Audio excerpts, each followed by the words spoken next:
At 2:07 a.m., my trail camera caught something walking my fence line on two legs, but it left 4-toed prints in the snow, and the motion sensor logged 11 of them, one after another, spaced exactly 9 seconds apart, like something was pacing the same 50 yards of wire, waiting for me to come outside.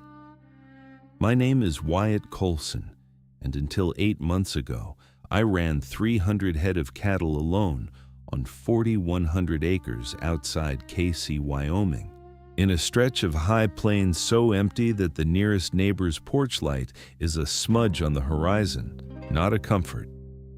Before I tell you what happened on that fence line, I need 2 things from you. If stories like this keep you up at night the way they keep me up, hit that like button right now. It costs you nothing and it tells me you're still with me. And subscribe, because there's more where this came from, more nights I haven't told you about yet. Then, down in the comments, tell me where you're watching this from, what city, what country, what time it is for you right now. Because knowing strangers are out there in the dark with me makes this a little easier to say out loud. I inherited that ranch from nobody. I bought it outright in 2019 with money I'd saved working oil rigs in the Bakken because I wanted something that was mine, something quiet, something where the only voice I had to listen to was my own. I didn't know the land's history. I didn't ask. The realtor mentioned something about a previous owner who'd sold cheap and fast, and I remember thinking that was a stroke of luck. I installed 8 trail cameras my first year. Standard practice for anyone running cattle in coyote and mountain lion country. Motion-triggered, infrared, the kind that text alerts to your phone the second something crosses the beam. For 3 years, those cameras caught exactly what you'd expect. Deer, the occasional bobcat, one memorable elk that walked through in October looking like it owned the place. Then, last November, they started catching something else. It began small. A single alert at 2:11 a.m., camera 4, the northeast corner of my property where the fence runs along a dry creek bed. I checked the footage the next morning expecting nothing. A branch, a jackrabbit, wind-moving brush. Instead, I saw 11 seconds of grainy infrared showing the fence line itself, wire and posts, completely empty. And then a shape at the very edge of frame that hadn't been there a heartbeat before. It walked upright. That's the detail that still catches in my throat when I try to explain this to anyone. Whatever crossed my camera's field of view that night moved the way a man moves. The weight shift, the rhythm, the arms swinging loose at its sides, except the proportions were wrong in a way I couldn't name yet. And the prints it left in the frost the next morning weren't boot prints at all. I told myself it was nothing. I told myself a lot of things that winter that turned out not to be true. I waited until noon, when the sun was as high as it gets over that stretch of Wyoming in November, thin light, but light, before I drove my truck out to the northeast corner where camera 4 had caught the shape. I told myself I was being methodical, not scared. I brought a rifle anyway. I brought my phone, fully charged, and a thermos of coffee I never touched because my hands were too busy doing other things to hold it steady. The frost hadn't melted yet in the shadow of the fence posts, and that's where I found the first print. It wasn't a boot print. It wasn't a paw print either. Not coyote, not mountain lion, not anything I'd spent 3 winters learning to identify. It was long, nearly 14 inches, narrow at the heel and splayed at 4 thick toes, each one ending in something that had dragged a groove through the frost instead of leaving a clean edge, like the toe itself was tipped in a claw that didn't quite lift clear before the next step. I've walked cattle through blizzards. I've field-dressed elk with my hands numb to the wrist. I know what winter does to tracks, how it can distort them, stretch them, lie to you. This print wasn't lying. It was exactly what it looked like, and it looked like nothing that should exist on a Wyoming fence line. I followed the trail. 11 prints matching the 11 pings from my phone the night before, each one spaced with an evenness that unsettled me more than the shape of them. 9 feet apart, consistent to what looked like the inch, like something had been pacing off a measured distance rather than walking with any natural gait. Cattle don't move that evenly. Predators don't either. Only something counting does that. At the 6th print, the trail brought me alongside a fence post, one of the old cedar ones I'd never gotten around to replacing. And that's when I saw the gouges. 4 parallel lines raked into the wood at roughly chest height, too high for any 4-legged animal I could name, too deep for anything without real weight behind it. I put my own hand up against them without thinking, and my fingers didn't span the width. Whatever had made those marks had a hand, or something built like one, wider than mine, and stronger. And then the smell hit me. I want to describe it accurately because I've thought about it every day since. It wasn't decay, not exactly, though there was something of that in it. It was closer to the smell of a cellar that's never seen sun, mixed with something coppery, something that made the back of my throat tighten before my brain even registered why. My dog, Cassius, 60 pounds of Australian Shepherd who'd never backed down from a badger in his life, planted all 4 feet in the dirt 8 yards from that fence post and would not come one step closer, no matter what I said to him. He just stood there with his ears flat and a low, continuous sound coming out of him that wasn't quite a growl, more like something being wrung out of him against his will. I stood there a long time, looking at those gouges, breathing that smell, and I made the decision that would define the rest of that winter. I decided not to call anyone. Not animal control, not the county, not my one distant neighbor, Harlan Bess, whose porch light I could see some clear nights from my own kitchen window. I told myself it was pride. Looking back, I think some part of me already understood that whatever left those marks wasn't the kind of thing you reported, because there wasn't a category for it that anyone with a badge or a clipboard would take seriously. Instead, I went home, loaded a fresh SD card into camera 4, and added 3 more cameras that afternoon. One aimed at the exact fence post with the gouges, angled so I'd never lose that spot to shadow or blind corner again. I didn't sleep that night. I sat at my kitchen table with the rifle across my knees and my phone face up beside the coffee I still couldn't drink, waiting for an alert that didn't come until 2:03 a.m., 4 minutes earlier than the night before. And when it did, I didn't look at my phone right away. I looked out the window first, because for the first time since I'd bought that ranch, I had the overwhelming animal certainty that something outside was already looking back. I didn't look out the window that night. I want to be honest about that, because honesty is the only thing I've got left to offer you in this story. I stood there with my hand on the curtain, and at the last second, I couldn't make myself pull it back. I went to bed instead, which is a polite way of saying I lay on top of the covers fully dressed with the rifle beside me, staring at the ceiling until the sun came up and made the world ordinary again. Over the next 6 days, I collected 41 minutes of new footage across 4 cameras, and I watched every second of it more times than I'm willing to admit. The pattern that emerged wasn't subtle once I laid the clips out in order by date. On the first night, camera 4 caught it at the fence line, same as before. 11 passes, evenly spaced, same dragging 4-toed gait. On the second night, it appeared on camera 6 as well, the one I'd mounted 40 yards closer to the house, angled toward the equipment shed. On the fourth night, it showed up on camera 2, which sat less than 60 yards from my back porch, close enough that the infrared caught not just a shape this time, but texture, something dark and matted, moving in a way that made my stomach drop.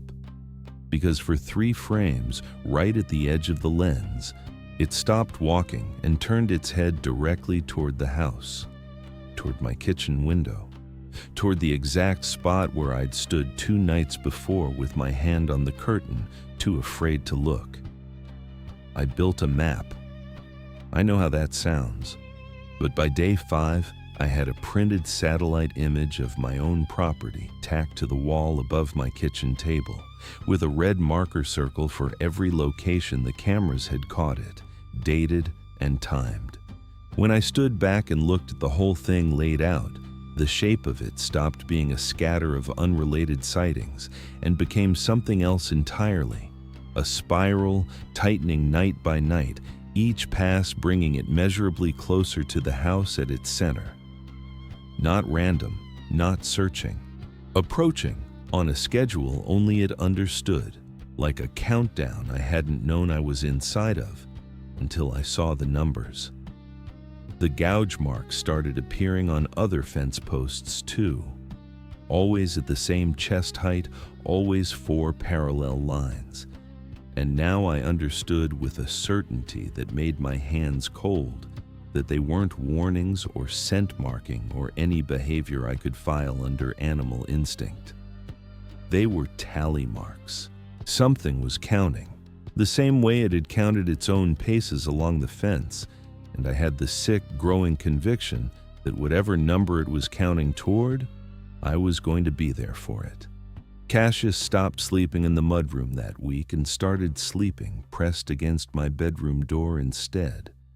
And I let him, because for the first time in 8 months of living alone on that land, I understood that being watched and being hunted might be the same thing, separated only by how much time was left on the clock. And on the 7th night, at exactly 1:58 a.m., every single camera I owned went dark at once. The cameras didn't just lose signal. I checked the app obsessively for the first 10 minutes, watching 4 gray boxes where live feeds should have been, each one marked offline in small red letters that felt disproportionately cruel for what they meant. Not a dead battery. Not a lost connection.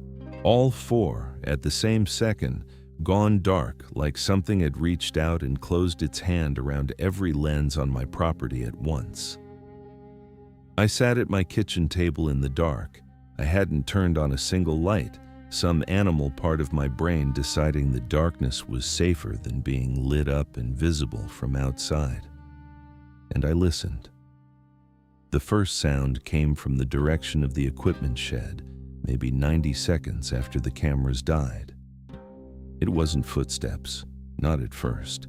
It was a dragging sound, slow and unhurried, moving across gravel in a way that made me think of someone pulling something heavy, except there was a rhythm underneath it, a 2-beat cadence that matched the gait I'd watched 100 times on grainy infrared. Drag, step, drag, step.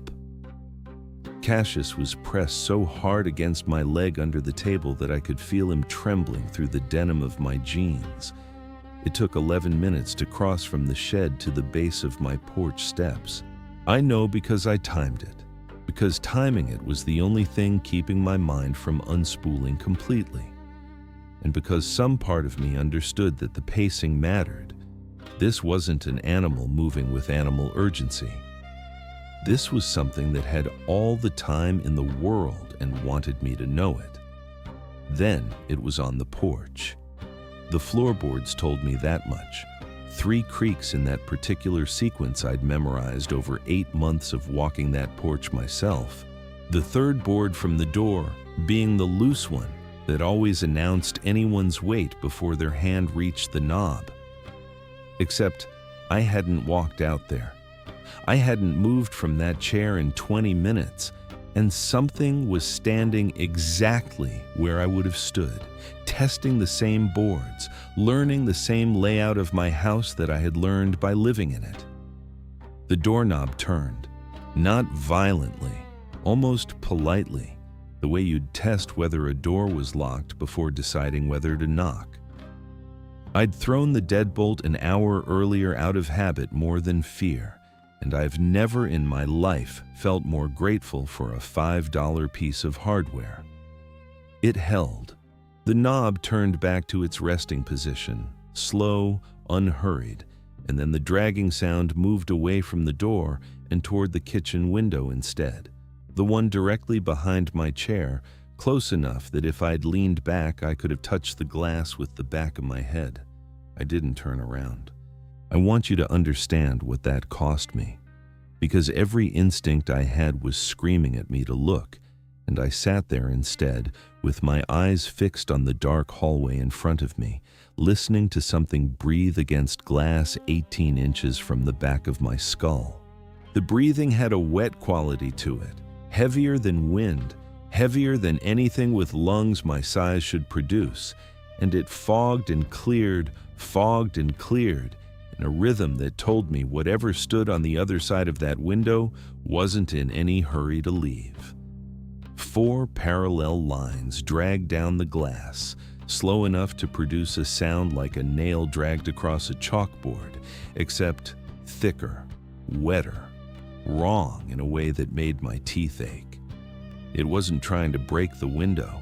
I understood that with a clarity that terrified me more than violence would have.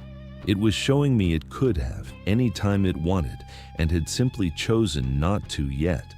The breathing stopped at 3:47 a.m. The dragging footsteps retreated back across the gravel, back toward the shed, back toward wherever it had come from. And the last thing I heard before silence swallowed the ranch whole was a single word, or something shaped like a word, low and guttural and unmistakably formed in the register of a human mouth, that I have never repeated to another living soul, and won't now, except to tell you that it used the name I'd carved into my own mailbox the week I bought that land. It knew my name. I drove into Casey the next morning with the specific, desperate energy of a man who needed answers more than he needed sleep, and I hadn't slept at all.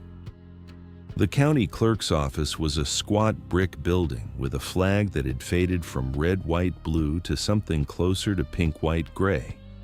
And the woman behind the desk, a records clerk named Dinah, who'd worked there longer than I'd been alive, didn't even blink when I asked for the full deed history on my parcel.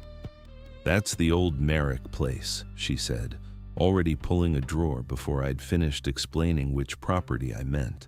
And something in the flatness of her voice told me this wasn't the first time she'd fielded that particular request. The deed history went back to 1911, when a man named Josiah Merrick homesteaded 4,000 acres of that exact stretch of high plains. And for the next 6 decades, the Merrick name appeared on every transfer, every tax record, every scrap of county paper tied to my land. Then, in 1974, the deed passed out of the family entirely, sold, not inherited, to a buyer whose name had been typed and then struck through with a single black line, replaced by a stamp that read simply, "Trust, sealed per court order, 1974-114.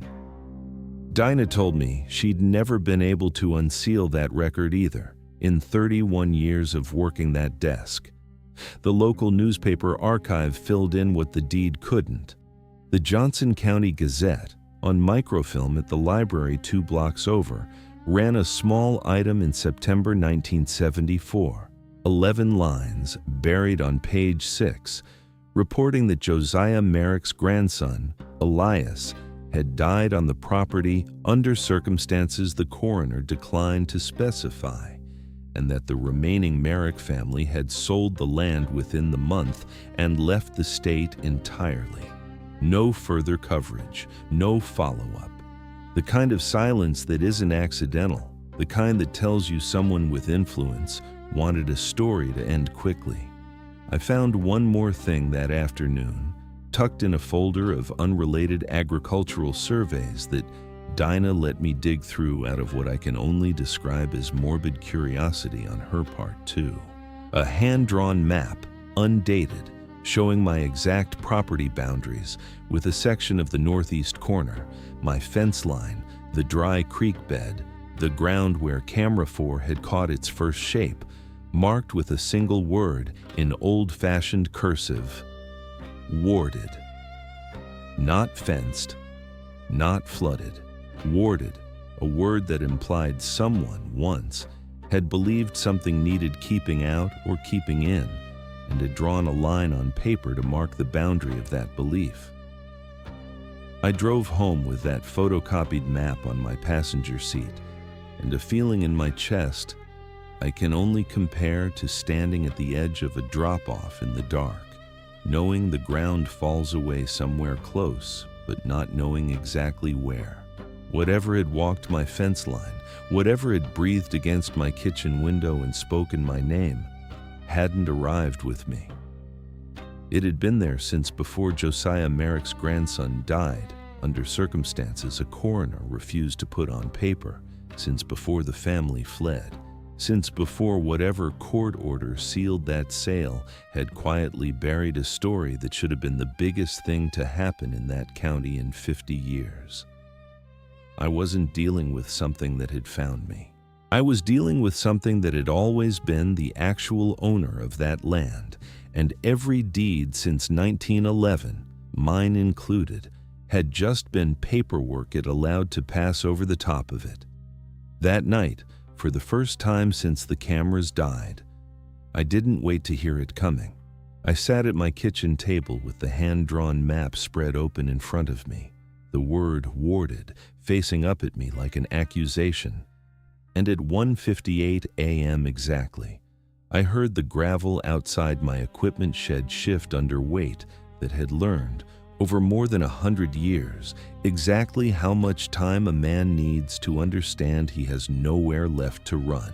Back at the library that same afternoon, before driving home, I'd asked Dinah one more question, whether the county had anything else from the Merrick years, and she'd remembered, almost as an afterthought, a donation box of old farm junk a historical society volunteer had dropped off years back, still sitting unsorted in a back room because nobody had the patience for it. Buried in a rusted cigar box inside that donation, wrapped in a strip of oilcloth, I found a single sheet of paper in the same cursive hand as the map. Instructions, brief and practical, for something the Merricks apparently called closing the ward, involving salt, iron, and a specific arrangement of 4 stones at the compass points of whatever ground needed sealing. I didn't believe in any of it. I want to be honest about that too. But I'd run out of things I did believe in by that point, and belief had stopped seeming like a prerequisite for survival. I spent the last hour of daylight doing exactly what that paper described, out at the fence post with the gouge marks, my hands shaking so badly I dropped the salt twice. 4 stones, one at each corner of a rough square around that post, a line of salt connecting them, unbroken, the paper had insisted, unbroken or it means nothing. An iron nail driven into the post itself at the same chest height as the claw marks until the old cedar split around it. I don't know if I did it right. I'll never know, because at 1:58 a.m., when the gravel outside the shed started shifting under that same patient weight, I was already back at my kitchen table with the rifle across my knees, and what came next didn't move like the 11 nights before it. It came fast. The dragging cadence I'd learned to time by the clock broke into something closer to a sprint, gravel exploding under weight that no longer cared about patience or performance, and I understood in the half-second I had to understand anything that whatever I'd done at that fence post had not closed a door. It had rung a bell. Cassius was already moving before I was, barking in a register I'd never heard from him, and some animal instinct in my own body got me off that chair and moving toward the truck keys on the counter before my mind had finished catching up. I didn't look back at the window. I have never been more grateful for a decision in my life. I made it to my truck with Cassius already inside, and I want you to know my hands were shaking so badly I dropped the keys once in the gravel, and in the 2 seconds it took me to find them again by feel in the dark. I heard something behind me that I have chosen, deliberately, never to describe to another person, because some sounds don't deserve to be repeated even in service of a story. The engine caught on the second try. I didn't check the mirrors until I was 4 miles down the county road, and when I finally did, there was nothing behind me but empty highway and the kind of darkness that Wyoming does better than anywhere else I've ever lived. I never went back for my belongings. I never went back for anything.